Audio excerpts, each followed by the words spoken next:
Welcome back to my YouTube channel, guys. My name is Dr. Ashok R. Sankar, Shubham Multi Speciality Hospital, Pitharpur.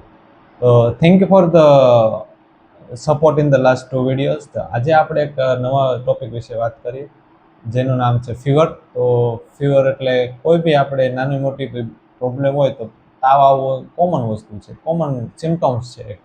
તો ક્યારે બી એક નાની મોટી bacterial infection હોય તો બોડીમાં રિસ્પોન્સ જાય હાઇપોથેલામસમાં કે ભાઈ બોડીમાં કોઈ ઇન્ફેક્શન જેવું છે, એટલે હાઇપોથેલામસ ટેમ્પરેચર વધારશે બોડીનું, જેના લીધે જે બેક્ટેરિયલ ઇન્ફેક્શન એવું કંઈ હશે એને બેક્ટેરિયા કિલ કરવા માટે આપણા બોડીનું ટેમ્પરેચર વધશે.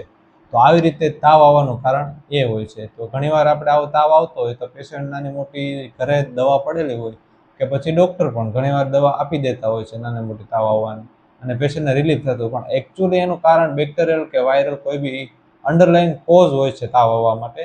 તો એ વસ્તુ ડીપમાં આપણે જોવી પડે, એક્ઝામિનેશન કરવી જોઈએ અને પેટર્ન જોવી પડે. આપણે ડ્યુરેશન કેટલા સમયથી તાવ આવે છે અને પેટર્ન કઈ રીતની પેટર્ન છે તાવની, કે ભાઈ ચડ ઉતર થાય છે, કન્ટિન્યુઅસલી રહે છે કે નહીં છે, અને મેડિકેશન લેવાથી રિસ્પોન્સ આવે છે કે નહીં, સાથે ચિલ્સ વિથ ફીવર છે કે નહીં. આ બધી વસ્તુ જોઈને તેની હિસ્ટ્રી કાઢવી જોઈએ અને પછી તેનું આપણે ટ્રીટમેન્ટ કરીએ તો વધારે તેનું રિઝલ્ટ સારું મળે છે.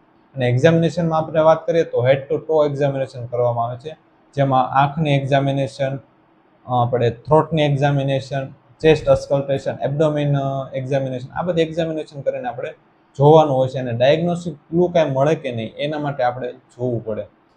અને પેશન્ટને જ્યારે બી આવી રીતે કોઈ ડાયગ્નોસિસ ક્લુ ના મળતું હોય તો આપણે ફર્ધર સીબીસી, સીઆરપી અને ઈએસઆર જેવા રિપોર્ટ કરાવવા પડે છે, જેમાં સીઆરપી જે એક્યુટ ઇન્ફેક્શન બતાવશે અને ઈએસઆર ક્રોનિક ઇન્ફેક્શન બતાવશે.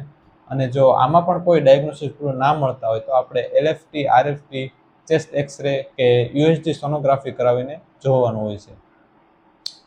ક્યારેક પેશન્ટને ટીબી, એચઆઈવી, કોઈ ઓટોઇમ્યુન ડિસીઝ, વાસ્ક્યુલાઇટી આવી બધી લાંબી પ્રોબ્લેમ હોય તો ત્યારે બી પેશન્ટને ઘણીવાર ઠંડી લાગીને તાવ આવી જતો હોય છે.